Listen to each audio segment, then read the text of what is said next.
I got into Harvard only because of affirmative action. I just think it was profoundly disrespectful to his colleague. Michigan residents could be charged with a felony, face up to 5 years in prison, and get a £10,000 fine just for using the wrong pronouns. We're back. We got to go over a bunch of the SCOTUS stuff, but also new interesting things going on in Michigan. It may be illegal, faced up to prison time for using someone's wrong pronouns, and also a federal judge has smacked the Biden administration re-big tech. Also, who was the one that had cocaine in the White House? That story over the weekend. All that and more coming up on this episode of Daily Caller Live. Hope you had a great 4th Daily Caller Live. Start right now. 1. Here we go! That might be the only brown guy on earth named Jobob. That is actually their name, Jobob.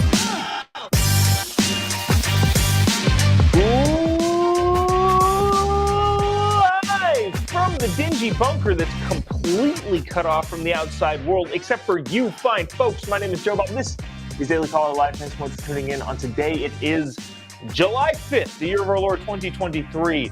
Wednesday, don't you know? Hope you had a great 4th of July. I think 4th of July is one of my favorite holidays. Not because, well, because of the whole patriotism thing. Yes, that goes without saying. But the whole driving along the freeway and watching so many Americans violate stupid laws is just fun to me. I don't know. It's the law that you can't have fireworks in this part of town or whatever. And people just blatantly ignoring it. I think it's funny. We got a lot to get to. First, I want to touch on these SCOTUS decisions because I think they're interesting, and just we'll briefly go over them. Possibly get to the Hunter Biden thing, but also, you know what? No, we're gonna go with this first because I think this is probably in more interesting. Holy cow! Okay, here we go. This could actually be the most interesting thing, I think, coming out. Now, I want to make it clear here that I don't think that this is actually going to ever come into effect, but Michigan passed a bill, the Michigan House passed a bill that could make using the wrong pronouns a felony and finable by up to $10,000. I'm just going to read a little bit from this bill. This happened, what was this, over the weekend. So if you've been watching this show regularly, we haven't been here for the last 5 days. We were filming a documentary Thursday and Friday of last week, and then took the 4th of July off. So catching up on this stuff, maybe you've heard of it already, but I think this is fascinating. I'm going to start by reading a little bit from a Fox News article. A bill recently passed in Michigan could make it a felony to, quote unquote, intimidate someone by intentionally using the wrong gender pronouns.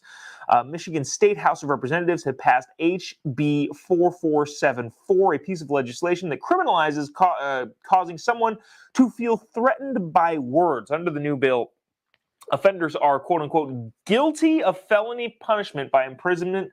This is a quote, by the way. For not more than 5 years or by a fine of not more than $10,000. Intimidate, Fox News goes on, means a willful course of conduct involving repeated or continued harassment of another individual that would cause a reasonable individual that thinks they're the thing that they are not, to feel terrorized, frightened, or threatened, and that actually causes the victim to feel terrorized, threatened. So the bill specifically addresses sexual orientation, gender identity. Now, here's the thing. This bill has passed, in my understanding, the House of Representatives in Michigan.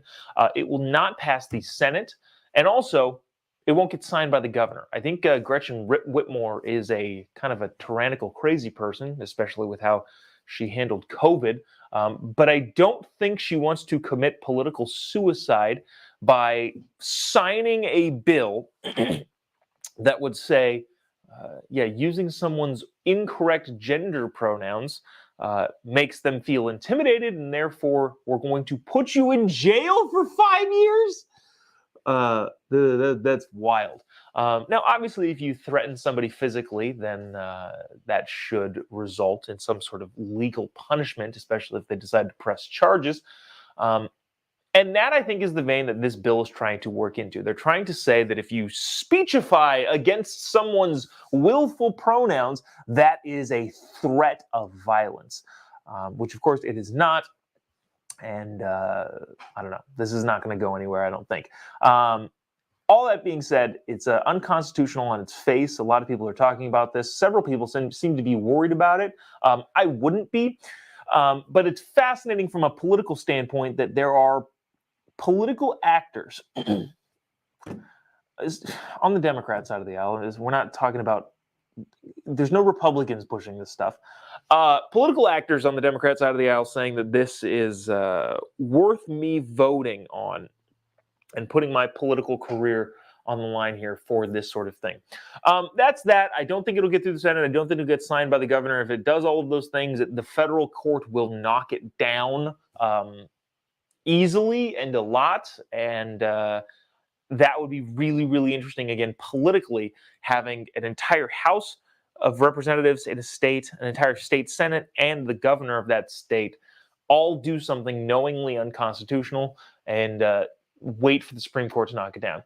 All right, so speaking of the Supreme Court, I thought that we were going to get to this first, but I wanted to do the Michigan thing really quick. We haven't been around to discuss the Supreme Court decisions. Last time we saw each other was Wednesday of last week, and then the Supreme Court ended their term and released all of their quote-unquote bombshell decisions before they headed for the hills. And we haven't seen each other since then, so I want to talk about some of the more pressing ones. Now, before we get into some of the quote-unquote contentious ones, first of all, they're not. None of these rulings are contentious in any way, shape, or form. They are pretty easily distinguishable between constitutional and not, but there are the three big ones that we want to talk about briefly. But before we talk about that, I want to talk about the fact that there's a statistic floating around that nobody is talking about. You have the President of the United States, you have congresspeople, you have senators saying that this is a radicalized Supreme Court. Only 5% of the Supreme Court decisions in this term were decided on ideological lines. So right now there's 6 Supreme Court justices that are conservatives and 3 Supreme Court justices that are liberals. And of all of the cases that the Supreme Court took, only 5% were decided 6-3. In other words, everything else had either 1 or 2 or more of the liberal justices joining the conservatives. And maybe, I don't know, I haven't read all of them, but maybe even there was 2 conservative justices and 3 liberal justices, and then it created a 5-4 decision. I don't know. But the bottom line is, the Supreme Court being radicalized is a hilarious statement if it weren't so dangerous to the country and its institutions.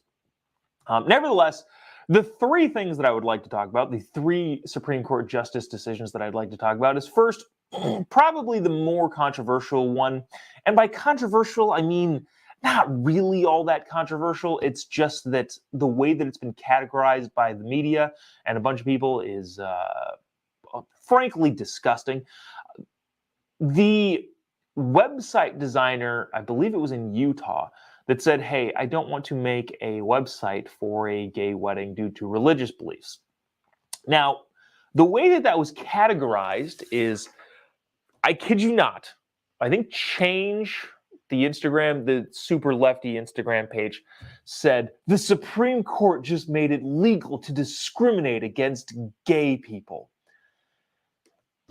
which is hilariously inaccurate. We won't spend a ton of time on this, but in case you've been inundated with that sort of language and you feel like you need some clarity in what this actually was, here it is. A person cannot be discriminated against based on their religion, sexual orientation, race, gender, any of those things. Those are all protected things. If you're selling someone a commodity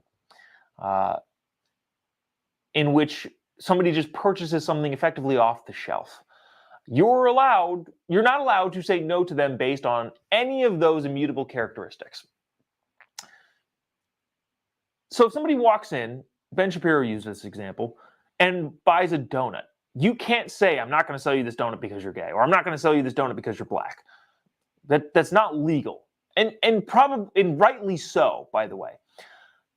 However, if someone walks into the store and says, I want you to make a donut with artwork and all of these things celebrating this particular activity, in this particular case, it was a web designer and a gay marriage, you're allowed, as a creative, free speech individual in the United States of America, to say, nah, I don't want to do that. Now, a bunch of people are saying, well, they can say no to a gay wedding. Yes, and they can also say no to horrible things, too. If somebody says, and I don't want to describe, if somebody comes into your store and says, I want you to create a piece of art or a piece of music or a cake or this or that, the other thing, that celebrates something awful, like we're having a serial killer reunion. All of our friends are serial killers and we've gotten away with it from the government somehow, or have done our time and are out of prison now, but we're also serial killers and we want you to bake a cake memorializing and celebrating our serial killerness. You're allowed to say, no, I'm not going to do that. And so to say that someone has to be forced, in other words, compelled, speech-wise, to do something for you, even though they do not want to or don't agree with that specific event or thing, always needs to be allowed. All of that always needs to be allowed. If it is a commodity, if I'm selling this desk and somebody comes in the office or comes in here and says, let me buy that desk, and I say, no, because you're gay, I can't do that. But if somebody wants me to customize something for them, in other words, utilizing my expression, yeah, you can absolutely say no, regardless of what it is.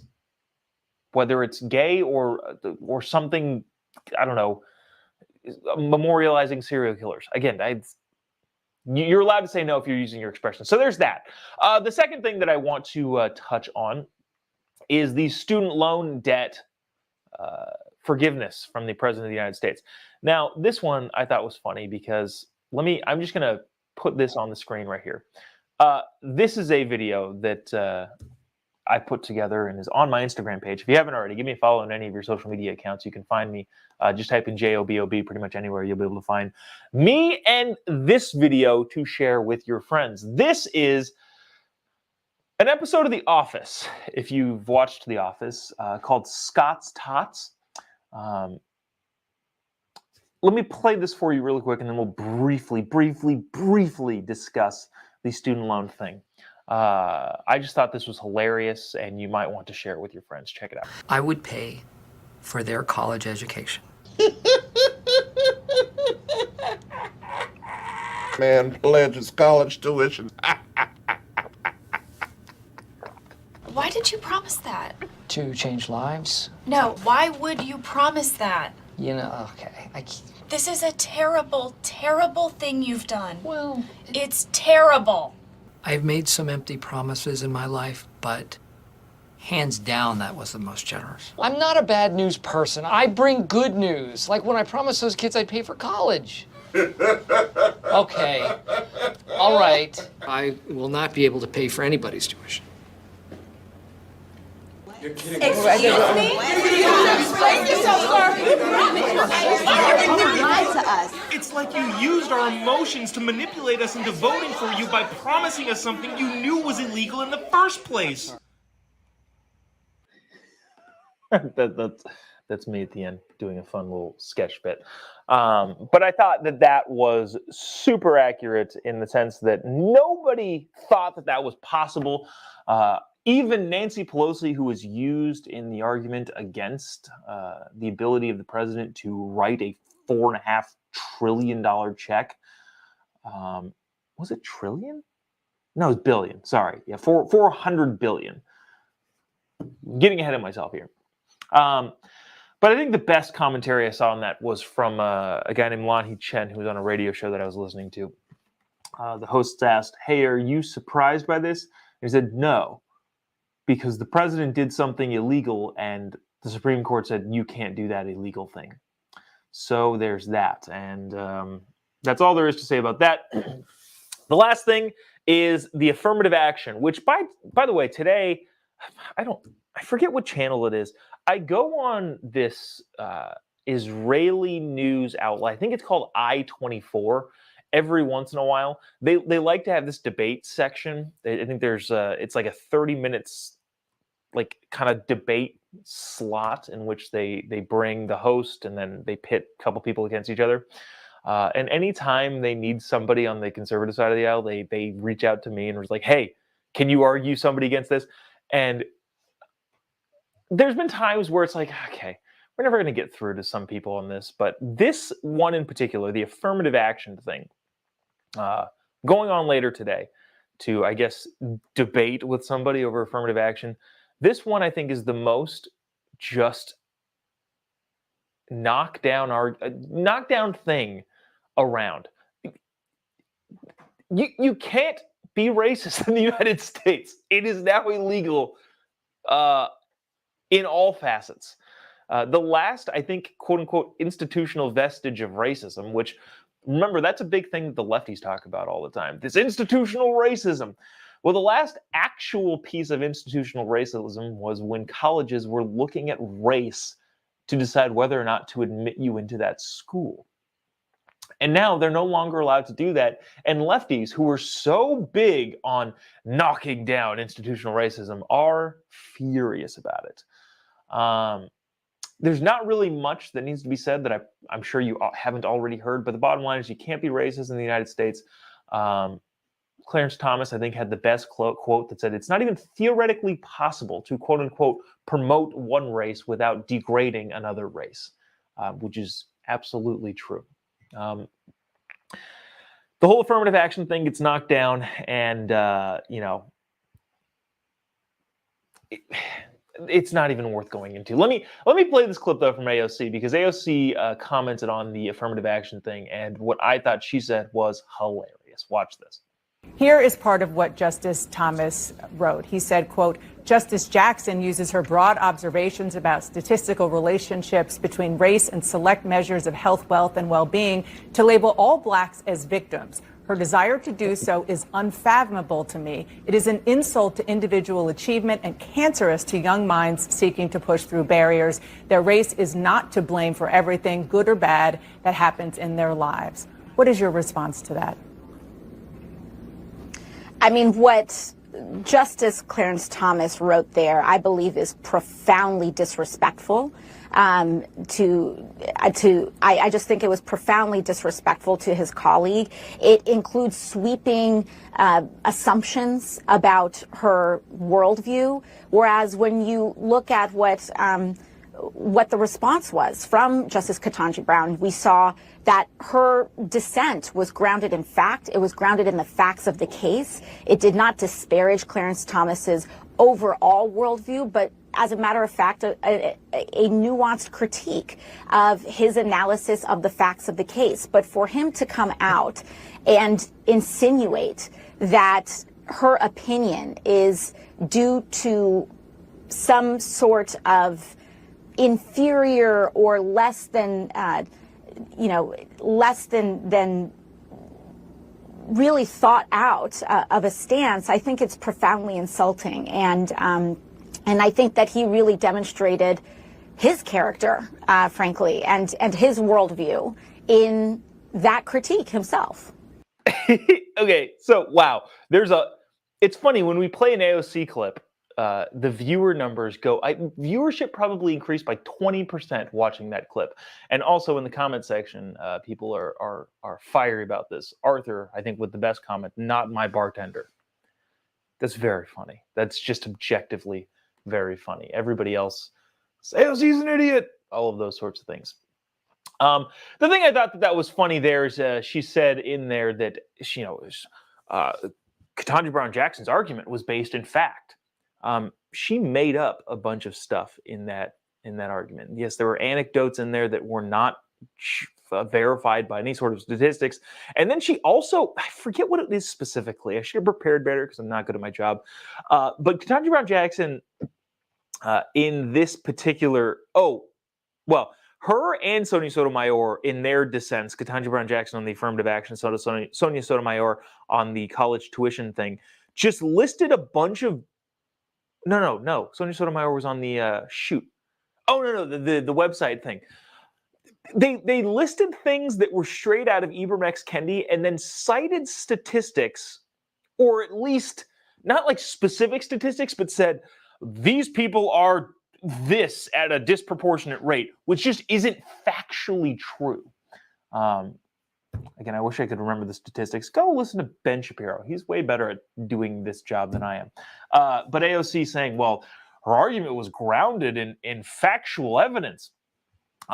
One of the things that is fascinating, and Ben points this out, and a bunch of other people have pointed this sort of thing out, that Ketanji Brown Jackson and Sonia Sotomayor are generally not viewed as the smartest people in the legal world.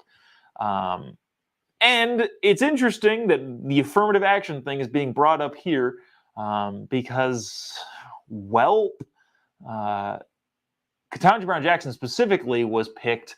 Remember when Joe Biden said, I'm going to pick a black woman, and discriminated entirely based on race and gender, and she got the job? Interesting. But let me see. Oh, there was one other thing. Oh, yeah. A lot of people kind of think in the legal world, Jackson and Sotomayor, not the sharpest tools in the shed. Alana Kagan, on the other hand, is the other liberal justice, and seems, by a bunch of legal mind standards, seems to be a smart person who's wrong. And there's a difference between a dumb person who can't make an articulate argument, or at least that can't convince anyone, or a smart person that is making an argument but is not doing so in a compelling way. So it's interesting. It's an interesting thing to see and an interesting thing to watch. I want to bring up this before. Shoot, we're not going to get to this other thing.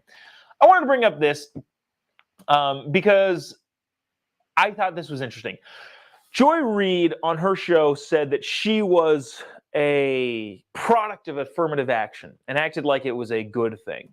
I want you to watch this, and in the art of fairness, I guess, I'm going to play the entire thing, at least up to a certain point that I thought was important. But she kind of goes through the process of how her affirmative action case, her involvement with the affirmative action system at Harvard played out. Watch this, and we will discuss on the other side. Well, let me just be clear. I got into Harvard only because of affirmative action. I went to a school no one had ever heard of in Denver, Colorado, in a small suburb. I didn't go to Exeter or Andover. Yeah, I didn't have college test prep. I just happened to be really nerdy and smart and have really good grades and good SAT scores. Right. But someone came to Denver, Colorado to look for me. A Harvard recruiter flew to Denver, and I met up with her at the Village Inn restaurant and did a pre-interview to pull me into Harvard. I was pulled in, and the schools like Harvard and Yale that I got into affirmatively. Yes. And it was literally not saying we're going to take an unqualified person and put them in Harvard. Yes. We're going to take a very qualified person who we would never know existed and put them in Harvard. That's how I got there. That's how Ketanji got there. That's how Justice Jackson, I should say. Justice Jackson got there. It's how Clarence Thomas got there. Right. But the minute I arrived from my majority black little town, Montbello in Denver, to Harvard, the first week or two that I was in class, my presence was questioned by white people.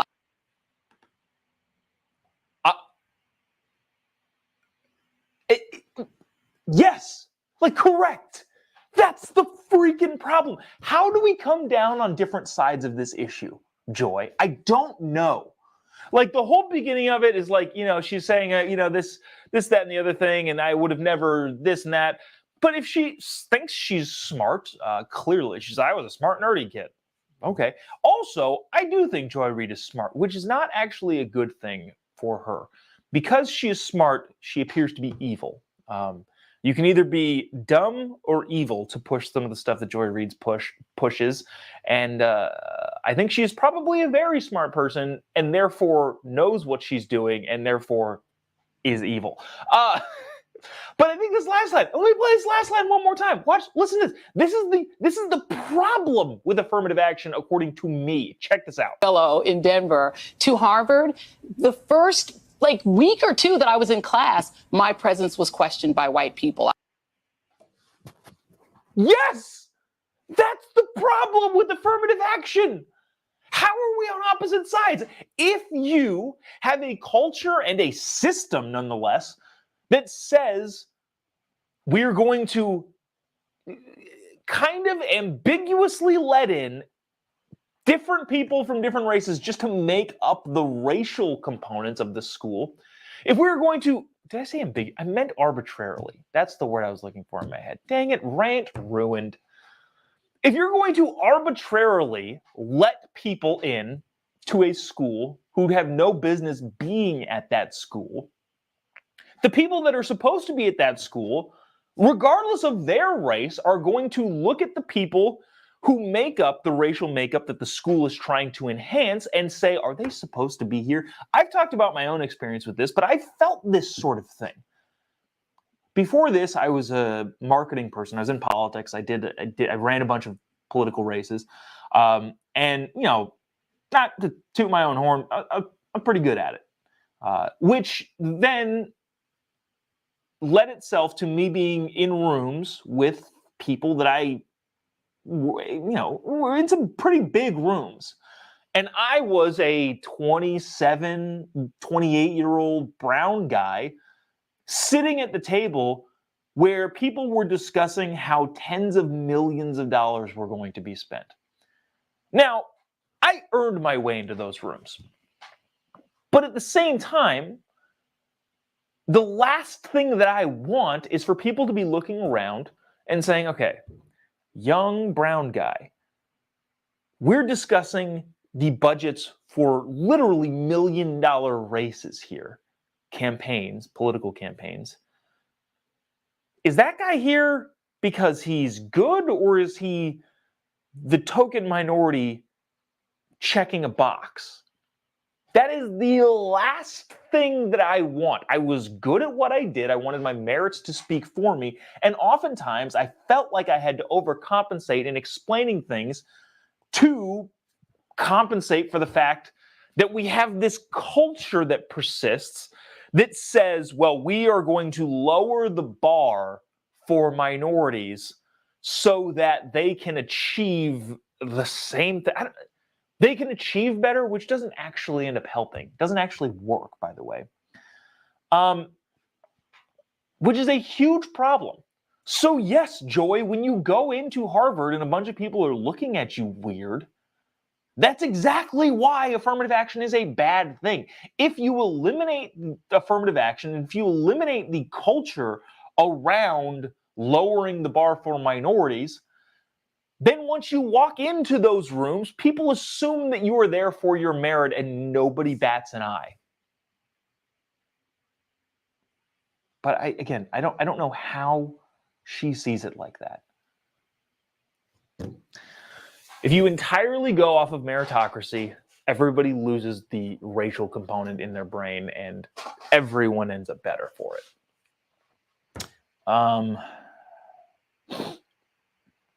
Jeez. All right. Let's see. Some people in the comment section are not particularly nice to Joy Reid.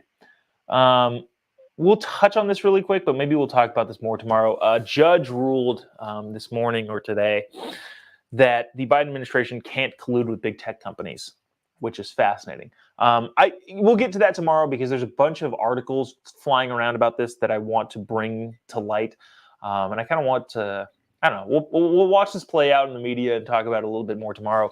But the bottom line is, the Biden administration was trying to use big tech to censor things they don't like, and a judge said, you can't do that. And then the media reporting on it was hilarious. I screenshotted the various different headlines, and it was like the Wall Street Journal was like, the federal judge rules against the Biden administration in a tech firm. Yeah. And then the Washington Post was something along the lines of, we are going to roll back the communication between the federal government and big tech, dampering something that has taken decades to build or something like that. It was ridiculous. But we'll talk more about that tomorrow. This, I think, is a big win for free speech. And also, if you hate tyranny that the Biden administration is trying to perpetuate upon its people. But that'll do it for us today. Appreciate you sticking around, tuning in. Hope you had a great 4th of July. We went to my brother-in-law and his wife's house and watched fireworks way too close, as every American should, exploding in the middle of the street. If you haven't already, give me a follow on any of your social media accounts. Just type in JOBOB. One of these days, we'll be announcing the fall tours, but we are going to be all over the place in the fall. So would love to see you if you want to come out and check out either myself and either Charlie Kirk and Candace Owens on the TBUSA tour, or my own comedy tour that will be hitting several different places. Been a rough day talking too. Appreciate you sticking around, tuning in. We'll see you tomorrow, same time, same place. God bless America.